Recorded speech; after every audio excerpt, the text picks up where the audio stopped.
C'est parti. Alors, Belourim Abaïm, à l'ensemble de nos auditeurs fidèles et amis, maintenant c'est une grande mishpacha, c'est une grande famille qui est ensemble, on est ensemble. Je voulais simplement vous donner un peu, moi j'aime bien être organisé et structuré. Donc, le cours aujourd'hui va concerner Parashat Bamidbar. Juste après, on prendra le temps qu'il faut. C'est une demi-heure, plus que cela. C'est pas, vous savez, quand on est lancé, je vois que tout le monde est avec moi, je continue. Donc, deuxième partie, on va faire un double écran pour faire la tfila du Shla Kadosh. C'est une tfila qu'on fait, c'est une ségoula extraordinaire pour le chinour des enfants, pour justement l'éducation. Qu'Hachem donne une atzlaha dans l'éducation de nos enfants. Et j'en parlerai juste à la fin de mon cours de Torah. Je vous expliquerai que on a beau donner les enseignements à nos enfants, des fois, malheureusement, le message ne passe pas et on a besoin de Hasdé Hashem. On a besoin d'Akadosh Baruch Hu pour qu'il nous aide dans le Hinour. On a beau être le plus grand pédagogue du monde, on a beau être le plus grand psychologue, le plus grand professeur du monde, des fois, ça ne passe pas. Alors, on a besoin de l'aide d'Hachem pour que les enfants poussent et grandissent. Voilà, donc cette fila du Shlal est très importante. Nous allons la faire ensemble. On va avoir une grande kavana. Beroram Hadrat Melech, lorsque nous sommes ensemble, alors il y a la Shrina qui est là, nous sommes tous ensemble, si tu veux, cette prière que nous allons faire, puisque demain c'est Shabbat, donc on pourrait la faire demain, mais comme on est ensemble, on la fera tout à l'heure ensemble. La parashat Bamidbar, c'est début du quatrième livre de la Torah, et vous savez que ce quatrième livre de la Torah est un livre extrêmement difficile. Pourquoi? Le livre de Bereshit, c'est la construction du monde, des humains, des familles, des peuples, des nations. Et voilà que le peuple d'Israël commence à se dessiner à travers Abraham, Yitzhak, Yaakov et les Shvatim, les 12 tribus d'Israël. On voit que ça se dessine. Et lorsqu'arrive le livre de Shemot, on voit que va émerger un peuple qui va s'appeler Am Israël. D'abord, il s'appelle ça va s'appeler les Shifté Israël, les tribus d'Israël. Ensuite, ça va devenir Am Israël. Qui va lui donner le titre de Am? C'est Pharaon. Il y a marqué Hine Am Ben Israël, Rav Ve'atzum Mimenu. Voici un peuple qui est en train de devenir puissant. Avant l'Ithakem alo, nous allons essayer de l'affaiblir. C'était l'idée de Pharaon, qui lui-même, dans sa plus grande haine du juif, va lui donner le qualificatif de Am. Il passe d'un statut de tribu à un statut de peuple. Et nous voyons que durant tout ce livre de Shemot, on va devenir un statut de peuple et qui va être légiféré par la Torah, puisque dans la Torah, Parashat Yitro, nous approchons de Ba'ezrat Hashem, de Matan Torah la semaine prochaine, Ba'ezrat Hashem, donc jeudi soir et vendredi, Shavuot, Matan Torah Tenu, et ensuite nous avons Sefer HaKohanim, qui s'appelle Torah de Kohanim, le livre de Vaïkra. Une fois qu'on a terminé le Mishkan, on a commencé à enseigner le travail et le service du Mishkan au Kohanim, on arrête là et on attaque Bamidbar. Alors bien entendu, qu'est-ce que le livre de Bamidbar représente? Alors, il faut savoir que le livre de Bamidbar, c'est le livre dans lequel va se passer les choses les plus terribles et les plus heureuses. Dans le livre de Bamidbar, vous avez l'histoire de Korah, vous avez l'histoire de Balak, vous avez l'histoire de Bilam, vous avez l'histoire aussi de Sela, lorsque Moshe il a frappé le Sela au lieu de rocher, au lieu de lui parler. Il va se passer des choses assez terribles, difficiles. Il y aura des choses intéressantes, bien sûr. Il va y avoir l'histoire des Meragilim, les explorateurs. Il va y avoir la punition de rester 40 années dans le désert, etc., etc. C'est-à-dire que c'est un livre qui va être difficile. Alors, on se pose la question, mais pourquoi ce livre de Bamidbar vient Qu'est-ce qu'on devrait tirer de ce livre-là? Alors, il faut savoir une chose en termes de psychologie. Un homme ne peut évoluer s'il ne tombe pas. Il n'est pas possible qu'il évolue s'il ne se casse pas la figure une fois. Comme on dit à un enfant, laisse-le se brûler, on est certain qu'il ne va plus toucher au feu. Bien sûr, on ne va pas le laisser foncer dans le feu, mais laisse-le un peu indépendant. Il va commettre une erreur, et cette erreur va lui apprendre qu'il ne faut plus la commettre. Mais si on protège trop un enfant, si on protège trop, on le couve du matin au soir, cet enfant ne va pas grandir convenablement. Le Ram Israël, il était assez couvé déjà dans le désert. Il avait le Be'er Ma'im par Myriam, par le zéro de Myriam. C'est-à-dire ils avaient de l'eau par le mérite de Myriam. Ils avaient la Hanane Kavod par le zéro d'Aaron. Ils avaient la manne par le zéro de Moshe Rabbeinu. Ils étaient couvés à un niveau extraordinaire. Aujourd'hui, on n'est pas couvé de cette manière. Aujourd'hui, il faut aller travailler pour gagner des il faut sortir pour travailler. Et en plus, dès qu'on travaille, il faut acheter. Une fois qu'on achète, il faut cuisiner, il faut nettoyer, etc. La manne, elle se consommait directement. Elle était reçue directement. Donc, ils étaient couvés complètement. Mais il était nécessaire de le faire à cette époque-là. Mais À un certain moment, il faut s'arrêter. Pourquoi? Parce que l'homme, lorsqu'il est trop couvé, trop protégé, c'est un homme qui devient assisté. Et un homme assisté ne fait pas ce qu'il va faire plus tard par conviction personnelle, il le fera que parce qu'on lui aura fait la chose à lui. Et le Ham Israël ne peut pas accomplir la Torah parce qu'il va être assisté par quelqu'un d'autre. Alors tu fais parce que je t'ai demandé, il faut le faire, et je t'oblige à le faire, et je te coupe pour le faire. Non, c'est pas possible. Tu vas faire ce que je t'ai à faire, mais attention, tu as une liberté dans la Torah. Je ne te couvre pas pour la Torah. La Torah, tu l'as fait, Bemidbar. C'est quoi dans un Midbar? Midbar Shamem. Le Midrash te pose la question. Pourquoi la Torah a été donnée dans le Midbar? Il l'a donnée dans le Midbar, pourquoi? Parce qu'il faut comprendre, dans le désert, on a plus tendance, dans le désert, à se plaindre que dans un endroit où il y a tout. L'homme, il a attitude de se plaindre lorsqu'il voit qu'il n'a rien. Il voit, c'est quoi un midbar? Le désert, c'est pas simplement un désert espace, c'est un désert aussi de valeur, un désert aussi de richesse, c'est-à-dire qu'il n'a rien, un désert d'envie, un désert de plaisir. Il a des manquements, il a que des manques, il a que des frustrations. Et c'est quelqu'un qui se considère comme désertique. Il dit, j'ai rien dans cette vie, je ne fais rien. Il se plaint du matin au soir. C'est-à-dire qu'il va voir simplement ce qu'il n'a pas, il ne va pas voir ce qu'il a. C'est pour cela d'ailleurs que dans tout livre de Bamidbar, si vous le regardez bien en filigrane, regardez bien la géographie du livre, parce qu'un livre se lit géographiquement. Il faut voir comment il est articulé, décliné. On voit que dans ce livre-là, c'était que des plaintes en permanence. Regardez bien le livre entier. Korah, il se plaint. Les Mraguélim se plaignent, non, là, on ne veut pas rentrer en Israël. Ils se plaignent parce qu'ils voulaient manger de la viande. Ils se plaignent parce qu'il n'y a pas d'eau. Ils se plaignent que des plaintes. Mais bon, cher Allah, vous êtes couvés. Non, mais on se considère encore comme un midbar. On se considère encore comme un désert. On n'a rien. On n'a rien. Comment tu n'as rien? Tu es couvé du matin au soir. Tu as la manne, tu as le beramaïm, tu as les ananikavot, tu es protégé de tout. Là, à la fin du livre de Devarim, on dit que les Israël n'avaient même pas changé de chemise. Ils ne se salissaient même pas. Ils n'avaient même pas besoin de se doucher. Kadosh faisait en sorte qu'ils étaient toujours propres. Ils marchaient les pieds nus sur le sable, les scorpions. Il y avait une nuée au niveau du sol qui les protégeait. Jusqu'à ce point, ils étaient couvés.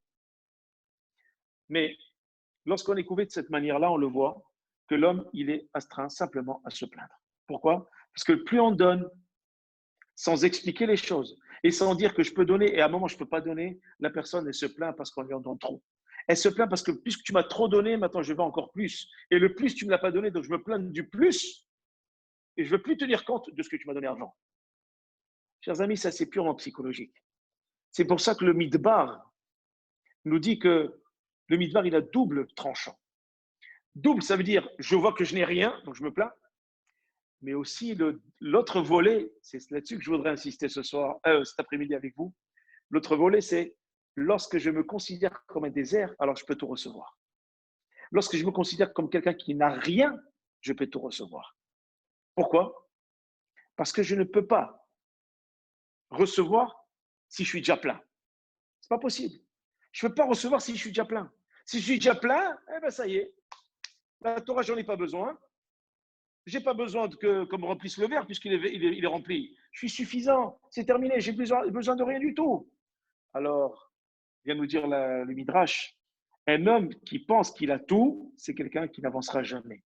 Un homme, comme on le dit si bien, il n'y a que ceux qui ne font rien qui ne se trompent jamais. Pourquoi?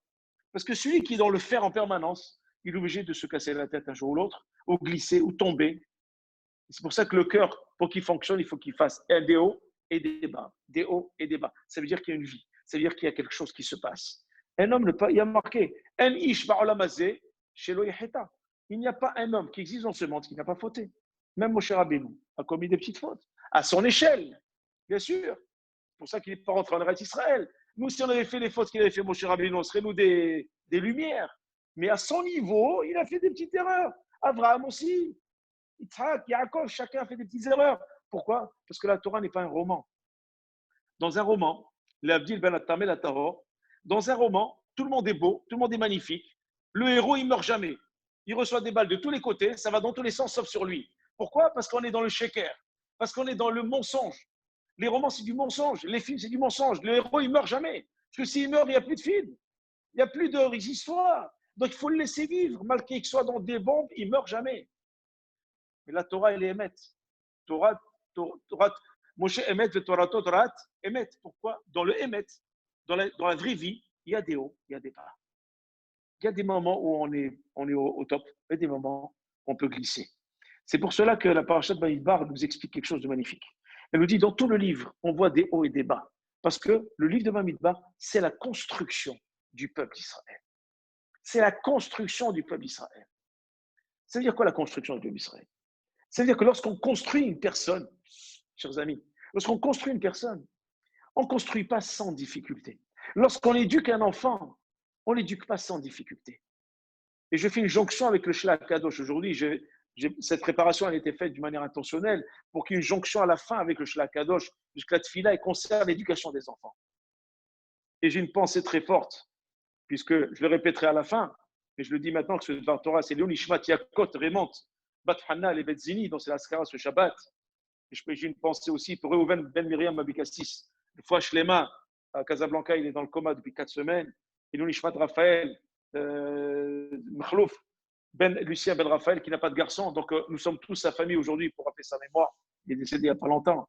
Mais on pense à Yakot, Raymond, Bathana, les Betzini, Nishmada Gan Eden.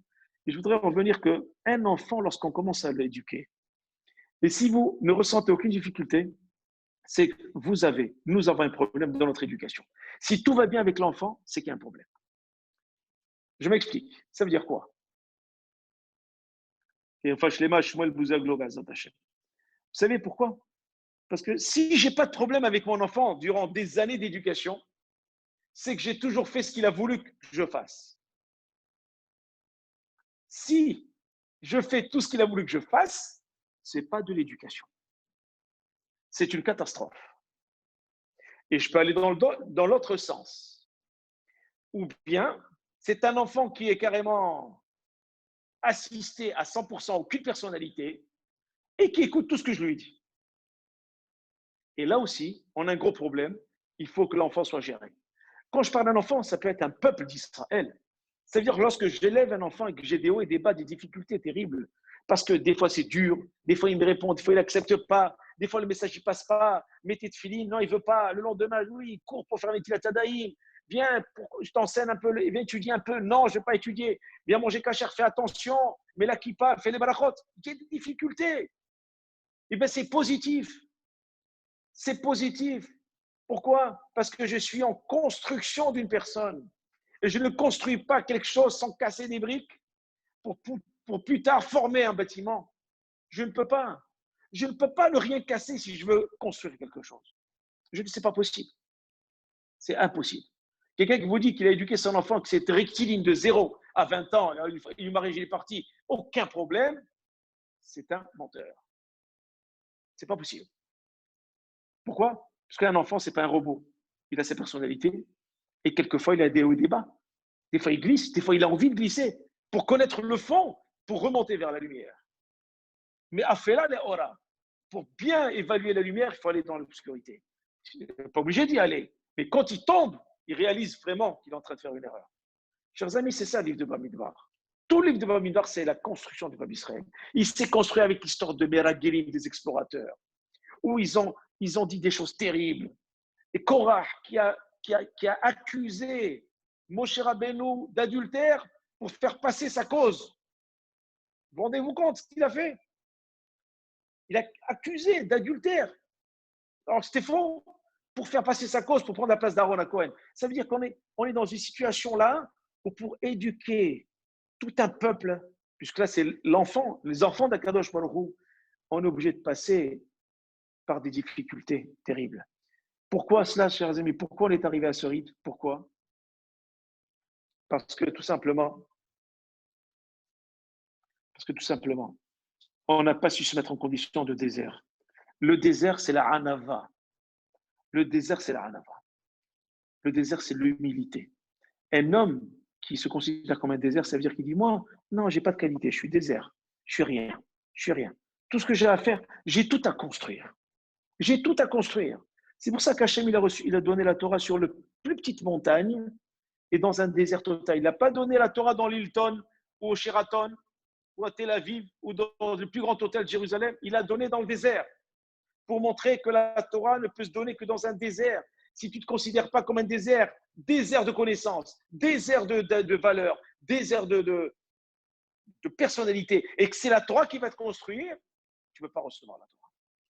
Tu peux pas. Il faut traverser un désert pour bien comprendre ce qu'est la Torah.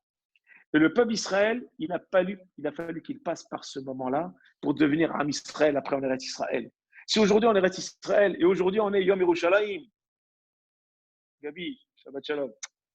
Si on est Yom Yerushalayim aujourd'hui, chers amis, et je vous souhaite une bonne fête de Yom Yerushalayim, Baruch Hashem, Yom Yerushalayim Sameach, nous avons la chance, Baruch Hashem, d'avoir Jérusalem réunifiée. C'est un jour de fête aujourd'hui. Zayam Asa Adonai Nagila Venismeh Habo, Chag Sameach, et qu'Hashem fasse qu'ils construisent ce Beth Amikdash, Bezrat Hashem. Ils ont fait la fête hier, tout parce que pour ne pas qu'il y ait le Shabbat aujourd'hui. Mais aujourd'hui, c'est le jour. Et aujourd'hui, c'est là de Shmuel Hanavi. N'oublions pas que c'est Zechuto Yagan Alenu, et Al-Kol Amu Israël. Donc, il faut vraiment comprendre la force de cette journée que nous avons aujourd'hui. En plus, Kabbalah Shabbat, en plus, Dvar Torah, en plus, Shla Kadosh. Nous sommes à un moment de Kedusha tous ensemble. Je voudrais vous dire simplement qu'il faut tout prendre ensemble, tout prendre pour qu'Hachem nous aide dans le chinour de nos enfants, dans le chinour de notre personne soi-même. Et c'est pour cela d'ailleurs que nous dit le Rashi, tout simplement, la Torah a été donnée, je l'ai dit dans mon Dvar Torah de ce matin, à ceux qui sont avec moi dans le groupe, je fais des flashs de Dvar Torah de 7-8 minutes tous les jours, matin et soir. J'ai dit que la Torah a été donnée avec le désert, le feu et l'eau. Je le dis très rapidement. Pourquoi? Ça veut dire quoi ces trois éléments? C'est avec Messirut Nefesh. Le Hesh, c'est Abraham qui est rentré dans le Kifshan avec Nimrod. Le Maïm, l'eau, c'est Narshon ben Aminadav qui a plongé. D'accord? Et bien entendu, nous avons le Midbar. Nous avons reçu la Torah dans la bénédiction, dans le dénuement total, ça veut dire un désert. Mais Akadosh Baruch Hu, nous dit le Midrash, il est capable de transformer un désert dans une nature extraordinaire. Dès que la Torah a été donnée, une nature a poussé exceptionnelle. Les fleurs, les roses, la nature était resplendissante, les senteurs, tout autour du Midbar Sinaï. Pourquoi? Parce qu'Akadosh Baruch Hu dit, lorsque tu viens vers moi pour recevoir la Torah et que tu te mets en situation de désert, moi je t'apporte tout ce qu'il faut. Tu n'as besoin de rien. Tout ce que tu as à faire, c'est d'apprendre la Torah, mais dans une situation d'humilité. Et pour cela nous dit Rashi, il faut savoir garder votre nom. Il y a marqué, c'est où etrosh kol adat ben Israël le mishpechotam le bet avotam bemispar shemot le gulgelotam. Je traduis. C'est où? Ça veut dire recenser.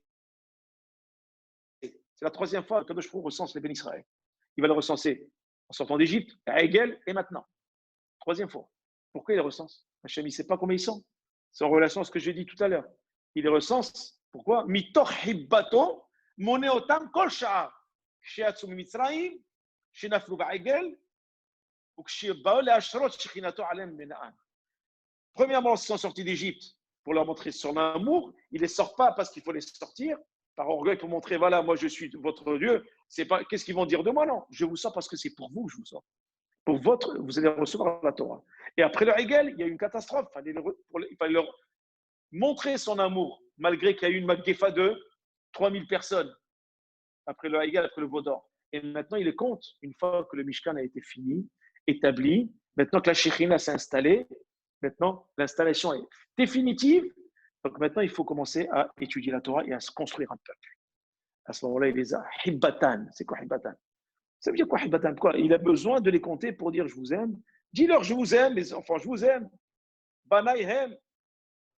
Bani matem Hashem Elokechem. Vous êtes les enfants d'Akadosh Baruch Hu. C'est magnifique. Pourquoi il a besoin de les compter pour dire qu'il les aime?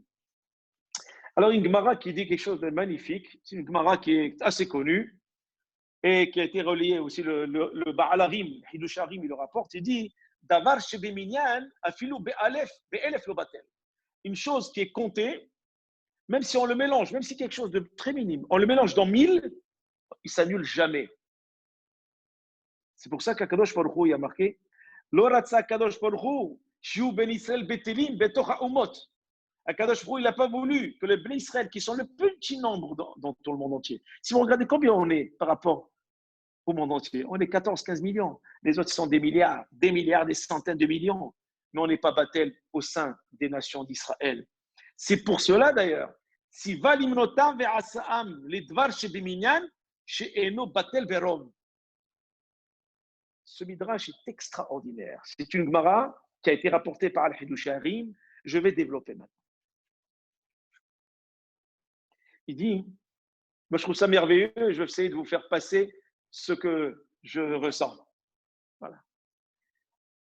Il dit, Al-Hidush Harim, il dit, c'est simple. Akadosh Baruch Hu, avant que le peuple d'Israël soit formé, il a voulu leur donner une beracha qui va être éternelle, qui va nous accompagner, qui nous accompagne encore aujourd'hui. Ça veut dire quoi? C'est-à-dire, il va les compter. Nous, dès qu'on pense compter, on dit comptable. C'est un comptable. 1, 2, 3, ils sont 3 000, ils sont 4 000. En tout, ici, 603 360, 350. Voilà, en tout et pour tout. Nous, quelqu'un qui profane, qui lit ça, il dit, ah, c'est un bon compte, c'est bien. On a additionné, la tribu de Lévi, c'est de côté. On a vu, on est 603 350, etc. Magnifique. Non. Le Midrash, il vient de dire à Kadosh Baruch Hu, il ne nous a pas compté pour cela. Il nous a compté pourquoi? Pour plus tard, étant donné que lorsqu'Hachem nous compte, ça veut dire qu'il nous met dans Varb Shebiminyan, il nous compte en considérant on fait partie du compte d'Akadosh Baruch Hu. Et vous savez très bien que Davar Shebiminyan qui a été institué par Hachem, il ne sera jamais annulé, même dans la majorité. Pour que plus tard, même le peuple d'Israël, même s'il est minoritaire, il ne sera jamais annulé. Et regardez l'histoire. Tous les grands empires ont disparu. Ils se sont annulés complètement, ils se sont fluidifiés, liquidifiés, ils se sont complètement anéantis, disparus. Qu'est-ce qu'il nous reste? Davar shebiminyan, lo batil, atem ben Israël, atem halila, lo betelin, afilu beruban shel umot haolam. Même avec la majeure partie des umot haolam, les milliards des nations, jamais vous serez annulés, même si vous êtes 15 millions. Sur 8 milliards de personnes. Pourquoi? C'est pour ça. Pourquoi? Parce que Banaïhem, vous êtes mes enfants. Les fichach tziva limnotav ve'asam les davar shebeminyan she'eno batel verov. C'est pour ça qu'Hachem les a comptés. Sa Kadosh Baruch Hu nous bénit déjà dans le livre de Bamidbar, dans le premier verset de Bamidbar, dans la première montée de Bamidbar. Lorsque vous allez lire la paracha demain, Be'ezrat Hashem, pensez à cela fort. Vous dire qu'Akadosh Baruch Hu nous a fait une beracha qu'aujourd'hui et pour l'éternité, le peuple israélien restera toujours fort, même si on est minoritaire dans le monde, et que même les plus grandes puissances, avec leur puissance indélébile et extraordinaire qu'ils ont pu avoir dans l'histoire et qu'ils auront dans l'histoire, disparaîtront, et que le peuple israélien continuera sa route pour se construire et continuer à se construire et servir Hachem, tout en se considérant comme midbar, s'il continue à se considérer comme quelqu'un qui est vraiment rien du tout. C'est à partir de rien qu'on construit. Mais à partir de tout, on détruit et on disparaît. Les nations du monde, ils ont dit on était tout. Tu es tout, alors tu n'es rien. Tu disparaîtras. Nous, on est, je suis rien. Je suis midbar. Midbar Sinaï. Regardez la paracha la semaine dernière. On dit Behar Sinaï, la Shemitah, la Emouna. Behar Sinaï. Pourquoi on dit Behar Sinaï? Parce que le mont Sinaï, ça veut dire que tu es toujours dans un endroit où tu dois te considérer comme c'est ta Emouna qui te fait vibrer. Les nations du monde, ce n'est pas leur Emouna qui les a fait vibrer, c'est leur puissance. On est fort, on n'a rien à craindre.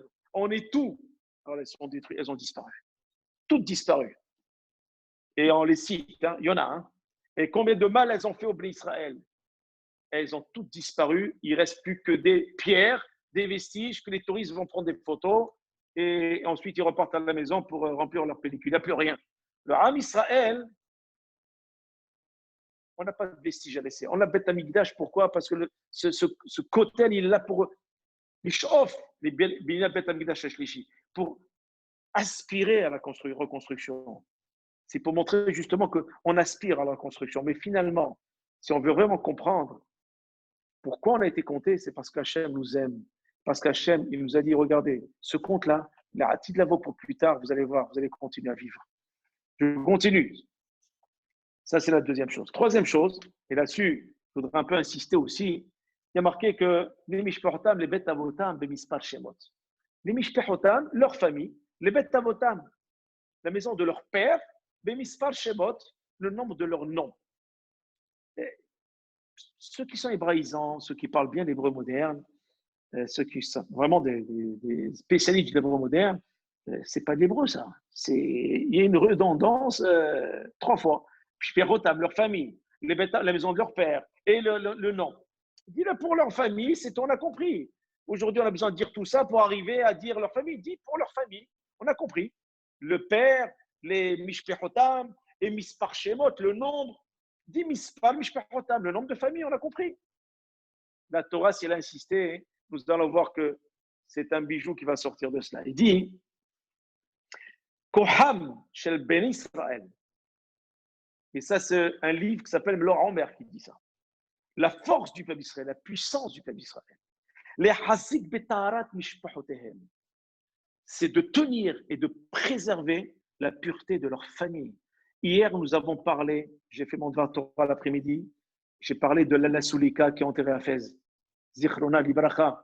Zichruta tagen aleinu va'alechem al kol amo Israël. C'est une femme qui a donné sa vie, elle avait 16 ans, pour la tsniout. Parce qu'elle ne voulait pas se marier avec un musulman.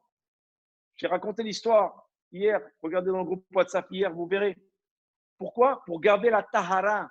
Pourtant, c'était le fils du roi du Maroc qui lui avait demandé « Je veux me marier avec toi, je te donnerai toutes les richesses du monde. » Il a dit non. Il a condamné à mort d'une mort atroce. À savoir, c'est un cheval qui va la traîner partout jusqu'à ce que ses membres se démembrent. Elle a dit « Je veux bien que tu me fasses cette mort, mais une dernière volonté. » Il a dit « Laquelle ?» Il a dit « Je voudrais avoir des pinces. » Vous connaissez les pinces avec lesquelles on attachait les langes à l'époque des enfants avant que les couches n'arrivent.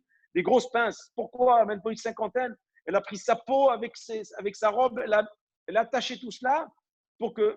Elle a dit pourquoi tu fais ça? Elle était en sang.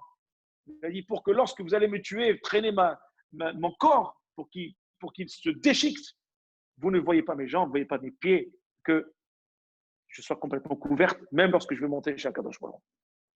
La Kedusha, Tahara. Regardez, la tsniout de la femme, Keter Arosha, Keter Arosha. Et j'insistais sur la tsniout de la femme. Aujourd'hui, malheureusement, plus on se découvre et plus la femme, malheureusement, elle est appréciée. Elle est appréciée, elle est magnifique, c'est extraordinaire. Regardez la femme que j'ai. On est à l'envers, complètement à l'envers. Voilà pourquoi nous dit le Midrash, les mishpechotam, les betavotam, les mispar shemot. C'est quoi les mishpechotam? La famille. C'est quoi la famille? C'est qui la famille? La famille, c'est la femme. C'est la femme, la famille. Comment on appelle la maison? Comment on appelle la femme, l'épouse? On l'appelle Akeret Abayit.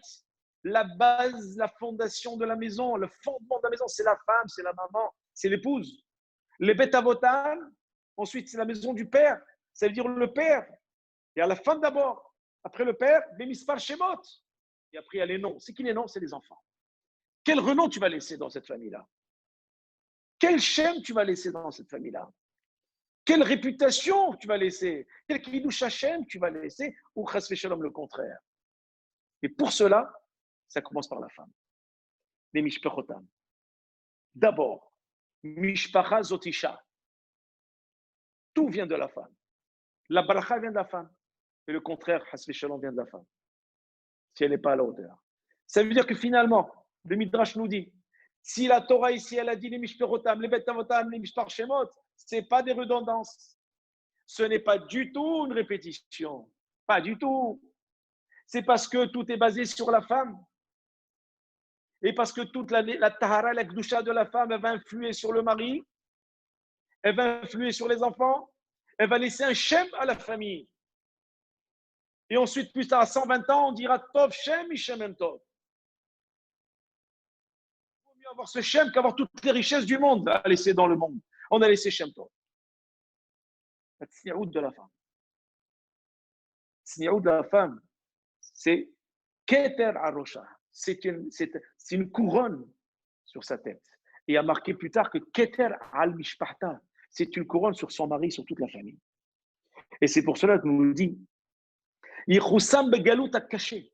Lorsqu'il sera en galout, lorsqu'il sera en exil, qu'est-ce qui va sauver les bénis Israël? Qu'est-ce qui va sauver les Juifs? C'est la tahara des femmes. Qu'est-ce qui a sauvé les bénis Israël d'Égypte? C'est Bisrut Nashim Tzadkaniot Nig'alu Avotenu Mimitzraim. C'est grâce et par le mérite de nos femmes qu'on est sortis d'Égypte. Pourquoi? Parce qu'elles se faisaient belles pour leur mari, pour avoir des enfants alors que les maris ne voulaient plus en avoir. Ils étaient en esclavage, ils étaient désespérés, découragés. Et c'est les femmes qui leur ont donné cette simha pour repartir dans le Rémouna et construire des familles malgré le galout Mitzrayim. Et aujourd'hui encore, c'est grâce aux femmes Eshetchaïl, Tzadkaniot, qu'aujourd'hui, malgré les vicissitudes du mari, qui va courir à droite à gauche, problème de Parnassa, problème de ci, problème de ça, dès qu'il arrive, il y a une grande Kedusha Betara à la maison, l'homme il est transformé. Et les enfants profitent de cette ambiance, ils sont transformés aussi. Chers amis, c'est ce que j'appelle, dans une conférence que j'ai faite il y a 2 ans, et c'est une conférence plutôt universitaire que j'avais fait à cette époque-là, lorsque je préparais mon doctorat, vous dire simplement, j'ai dit que la pédagogie verbale, n'est-ce pas? Mais surtout, chers amis, chez nous, et au Maroc, ça marchait très très bien, en Algérie, Tunisie aussi, la pédagogie visuelle, c'est ce qu'on appelle l'exemplarité. On voyait le père, on voyait la mère, pas besoin de parler. On savait exactement ce qu'il fallait faire. Les papas ne parlaient pas beaucoup à cette époque-là, mais ils étaient tellement imprégnés de bels exemples qu'il n'y avait pas besoin de discours. Aujourd'hui, on représente tellement que dalle, rien du tout. On n'est tellement pas à la hauteur que même en parlant, ça ne marche pas. Je me mets le premier. Je ne vise personne et tout le monde en même temps. On n'est tellement pas à la hauteur qu'on se dit, mais en parlant, ça ne marche pas. Oui, mais attends. Il faut qu'il y ait toute une avira. Il faut qu'il y ait toute une ambiance. C'est pas tu viens, alors tu fais, oui, tu n'as pas écouté, mais attends. Il y a un amont, il y a un aval, il y a un pendant. Mais ça ne vient pas comme ça. Il y a une préparation, il y a un travail. Mets-toi en situation de midbar, pose-toi les questions. Remets-toi en question. Réfléchis. Repars de l'avant. Essaie de voir un peu pourquoi il ne t'a pas écouté. Pourquoi les chinours ne marchent pas. Pourquoi tu as choisi une femme qui n'est pas dans des critères de Glusha et Tahara? Après, tu commences à pleurer. C'est ça la question qu'il faut se poser. Combien j'ai de familles, moi, qui viennent me voir? Aïe, aïe, aïe, pourquoi si je ne parle pas, elle ne veut pas de trucs, les jupes, pas des jupes. Je fais, quels ont été vos critères, monsieur, quand vous avez voulu chercher une femme pour vous marier? Et il m'avoue, 15 ans en arrière, il voulait une femme qui soit bronzée, dénudée un petit peu, qui soit classe, etc. Voilà, voilà. Oui, mais moi, j'ai changé. Je dis, monsieur, vous avez changé très bien. Mais vos critères étaient déjà faux à la base. Vous avez déjà tout à la base, tout faux. Et aujourd'hui, vous payez le prix de mauvais choix. Maintenant, il faut prier qu'un rat vous reçoit et que, tu sais, essayez avec votre femme, parce qu'il y a un décalage entre vous et votre femme. Parce que lui, il a fait tchouva à sa femme, pas du tout. Et maintenant, c'est une catastrophe. C'est très bien qu'il y ait tchouva, mais voilà, c'est les critères. Quels sont nos objectifs? Comment je veux construire? C'est exactement le livre de Bamidbar. Comment nous allons construire le peuple d'Israël? Comment il va se construire? Il va se construire avec difficulté, c'est pas grave. Comme dirait l'autre, allez, je veux prendre une femme qui va être snoura. Oui, il a des copains, mais tu fais, il faut sortir, il faut aller par la truc, elle est pas en âge, il est là. Comment snoura? C'est pas la mode aujourd'hui, snoura, quand même. Tu es jeune, tu as 25 ans. Snoura quand tu auras 70 ans, après tu la vas avec le là-bas avec le foulard. Pas maintenant. Quand la Torah commence à 70 ans, quand la Torah commence à 50 ans, j'entends toujours ce discours. Ce que je vous dis, c'est Alpin Isayon, l'expérience. 33 ans de rabbinage. C'est vraiment, je vous dis, c'est l'expérience. Ça veut dire quoi? Qu'est-ce que disait Yehuda lorsqu'il a vu qu'il n'y avait pas, du tout Yosef lorsqu'il a vu que Reuven a dit il n'y avait pas Yosef dans le bord, dans le puits. Il a dit Hayeled enenu, ani aniba. Il a dit l'enfant il n'est plus là et moi qu'est-ce que je vais devenir? Rachid, qu'est-ce qu'il dit là-bas? Si je ne profite pas de ma jeunesse, comment je vais profiter de ma vieillesse? Il y a des gens qui disent je ferai Shabbat dans 30 ans, maintenant j'ai trop de choses à faire. Oui, mais si tu ne fais pas maintenant, comment tu vas construire ta vieillesse? C'est maintenant qu'on construit sa vieillesse. C'est maintenant que ça se construit. On n'attend pas demain pour faire. C'est aujourd'hui qu'on fait. On n'attend pas demain pour prendre des bonnes décisions. On les prend maintenant. Il n'est jamais trop tard, mais il faut les prendre le jour même. C'est ça le problème. C'est qu'on se dit maintenant, on est trop jeune. Alors on va sur de mauvais critères. Pourquoi? Parce qu'on ne se met pas en situation de midbar. Chers amis, on ne se met pas en situation de midbar. Ça veut dire quoi? Situation de midbar, ça veut dire qu'on ne se met pas en situation d'humilité. Tu dis oui, je dois changer. Oui, je ne suis pas dans les bons critères. Oui, j'ai fait des mauvais choix. Non, on se dit non, je suis jeune. Je sais tout, le monde m'appartient. C'est comme un enfant de 15 ans. Vous connaissez, on a le problème de l'adolescent. Vous le savez, en psychologie élémentaire, on dit l'adolescent, il a toujours raison. Pourquoi? Parce qu'il croit qu'il a créé le monde. Dès qu'il arrive à 25 ans, il se dit, oh là là, j'étais un sacré idiot, j'ai fait souffrir tout le monde autour de moi. C'est vrai. Mais le problème, c'est qu'il faut l'accompagner dans sa bêtise. Et dès qu'il a. C'est comme ça que ça marche. Il faut l'accompagner dans sa bêtise. Il ne faut pas lui dire non, tu as tort, ça ne sert à rien, il ne vous écoutera pas. On l'accompagne dans sa bêtise. Jusqu'au moment où il arrive à la bêtise, il commence à se casser, se faire mal. À ce moment-là, il a compris. Mais lui dire non, tu as tort, c'est moi qui ai raison, ça ne sert à rien, perdez votre temps. À 15 ans, 16 ans, il ne vous écoutera jamais. C'est lui le maître du monde. C'est ce qu'on appelle un hamar qui ne sait pas, mais il saura plus tard qu'il est. Pourquoi? Parce que c'est l'âge. Je dis à mes élèves, dès qu'ils font des bêtises à l'âge de 14-15 ans, c'est l'âge bête, ce n'est pas de votre faute. On passe par là, on passe par ce moment. Mais après un moment, on se réveille.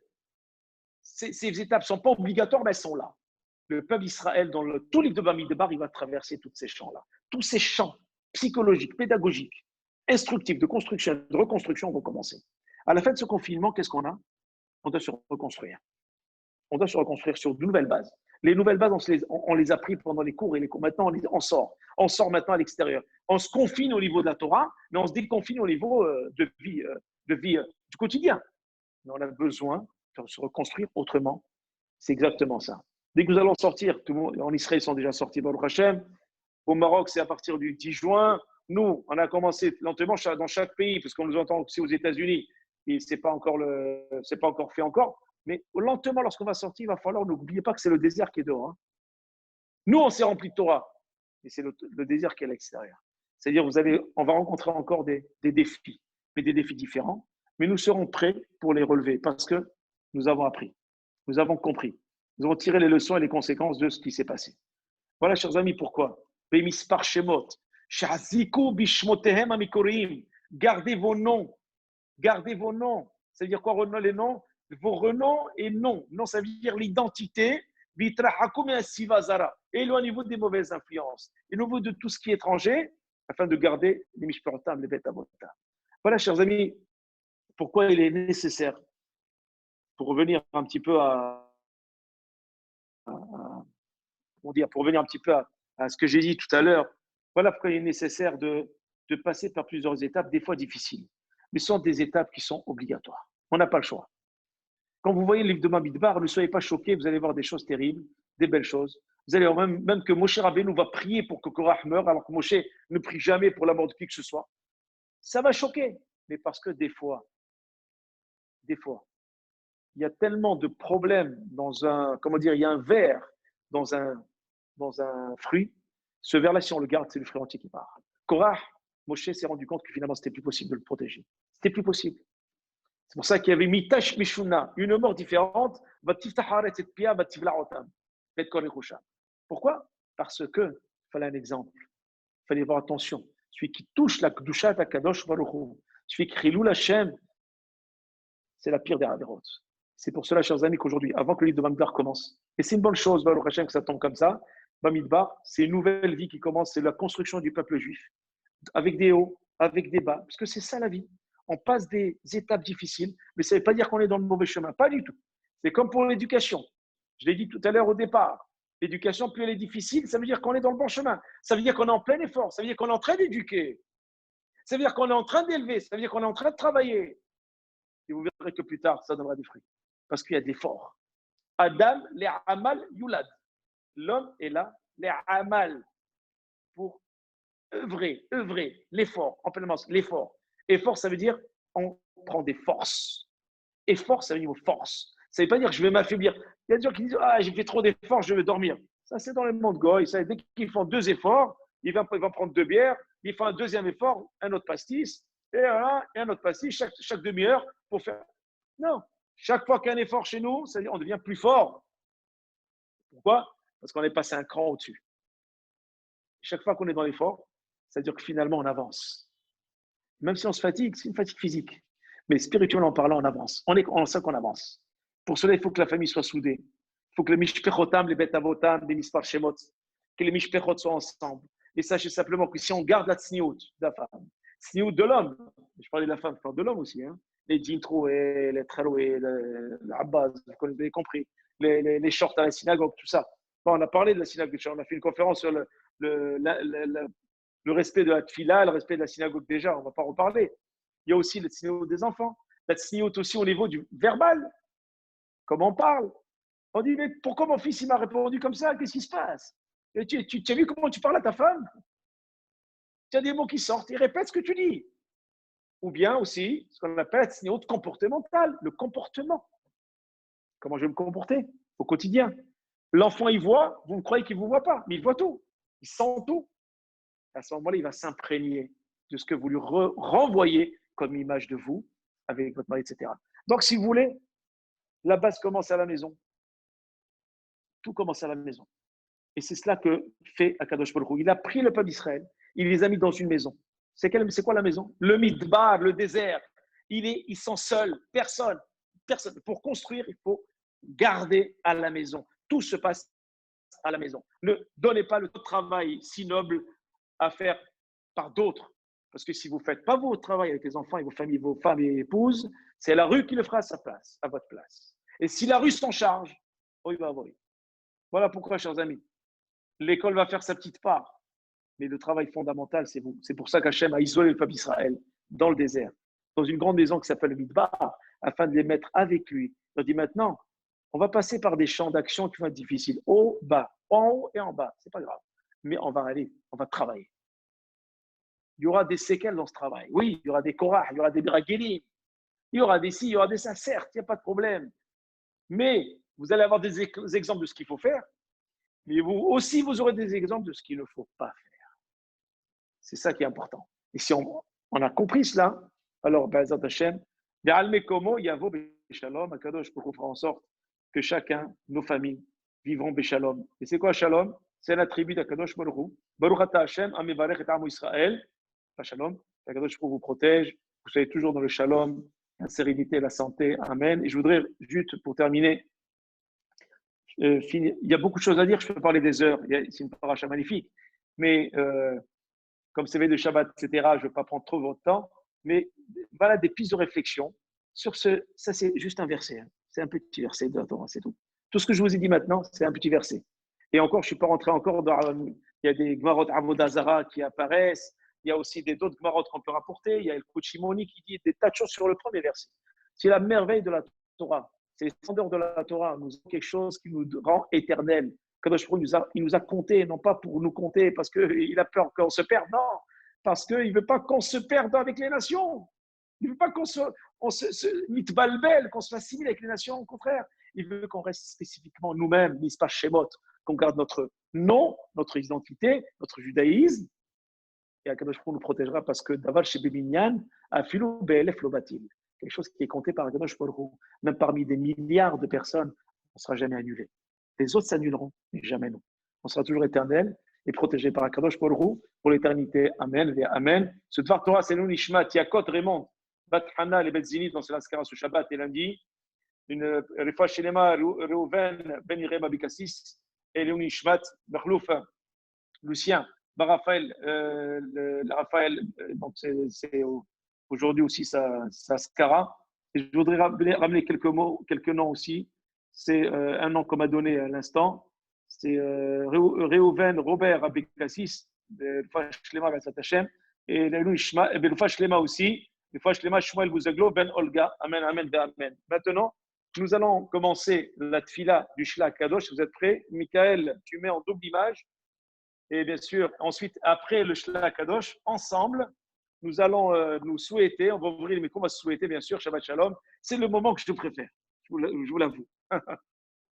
Alors, Michael, tu es avec nous? Le Shla Kadosh. Voilà, nous allons commencer la tfila du Shla Kadosh. Je commence. Atahu Adonai Eloheinu עד שלא בראת העולם, ואתה הוא אלוהינו מי שבראת העולם, מעולם ועד עולם אתה אל, ובראת עולמך בגין נשמודעה אלוהתך באמצעות תורתך הקדושה, כמו שאמרו רבותינו זיכרונם לברכה בראשית, בשביל תורה, בשביל ישראל, כי הם עמך ונחלתך, אשר בחרת בהם מכל האומות, ונתת להם תורתך קדושה, וקרבתם לשמך גדול. ועל קיום העולם ועל קיום התורה בלנו ממך, אדוני אלוהינו, שלי ציוויים. כתבת בתורתך פירו ורבו, וכתבת בתורתך ולימדתם אותם את בניכם. והכוונה משתיהן אחת, כי לא לתוהו בראת כי אם לשבת, ולכבודך בראת יצרת אף עשית, כדי שנהיה אנחנו וצאצאינו וצאצאי כל עמך בית ישראל יודעי שמך ולומדי תורתך. ובכן אבוא אליך אדוני מלך מלכי המלכים, ואפיל תחינתי ועיניי לך תלויות, עד שתחוננו ותשמע תפילתנו, להזמין לנו בנים ובנות, וגם הם יפרו וירבו הם ובניהם ובני בניהם עד סוף כל הדורות. ותכלית שהם ואני כולנו יעסקו בתורתך הקדושה, ללמוד ולמד לשמור לעשות לקיים כל דברי תלמוד תורתך באהבה, ורעינו בתורתך ודבקנו במצוותך לאהבה וליראת שמך. אבינו אב הרחמן, תן לכולנו חיים ארוכים וברוכים. מי כמוך אב הרחמים, זוכה לצורה ולחיים ברחמים, וזכינו לחיים נצחיים כמו שהתפלל לאברהם אבינו, לו יחיה לפניך, ולשור רבותינו זוכן לברכה ביראתך. כי על כן באנו לבקש ולחנן לפניך, שיזרענו וזרע זרענו עד עולם זרע כשר. אבל ימצא בנו בזרענו בזרע זרענו עד עולם שום פסול ושמץ. אך שלום ואמת, וטוב וישר בעיני אלוהים ובני אדם, ויהיו כל בעלי תורה, מראי מקרא, מראי משנה, מראי תלמוד, מראי רזה, מראי מצווה, מראי גומלי חסדים, מראי מידות ראוימיות, ויעבדוך באהבה ביראה פנימית, לא יראה חיצונית, ותן לכל גבייה וגבייה ומהם די מחסורה בכבוד, ותן להם בריאות וכבוד וכוח, ותן להם קומה ויופי וחן וחסד, ויהיה אהבה ואחווה שלום ביניהם, ותזמין להם זיווגים הגונים מזרע תלמידי חכמים, מזרע צדיקים, וגם זיווגם יהיו כמותם, ככל אשר התפללתי עליהם, כי זיכרון אחד עולה לכאן ולכאן. אתה, אדוני, יודע כל תעלומות, לפניך נגלו מצפוני ליבי, כי כוונתנו בכל אלה למען שבחה הגדול והקדוש, למען תורתך הקדושה, על כן עננו, אדוני עננו, בעבור אבות הקדושים אברהם, יצחק ויעקב, בגללם תושיע בנים להיות הענפים דומים לשורשם, בעבור דוד עבדך רגע רביעים במרכבה, המשורה ברוח קודשך. שיר המעלות אשרי קוררי אדוני, ההולך בדרכיו, יגיע כברך כי תאכל, אשריך וטוב לך, אשתך כבן פוריה ברכתי בניך פעריך כשתלי זיתים, צבי לשולחנך, הנה כי יקחן לבורך, גבי אדוני ברך אדוני יסור רי בתום ירושלים, כל המחכה, קורא ברמך שלום על ישראל, אנא אדוני, שומע תפילה יקוים בנו הפסוק, בני ברוב בריתי אותם, אמר אדוני, ורוחה שערניך ודבר שמתי בניך ולמושוב פיך מפי זרעך, מפי זרע זרעך, אמר אדוני, מעתה ועד עולם. יהי רצון פי וגיון ליבי לפניך אדוני צורי וגואלי. Zach Baruch, Michael, tu remets les écrans, s'il te plaît. Tu remets des photos des écrans de chacun. Michael.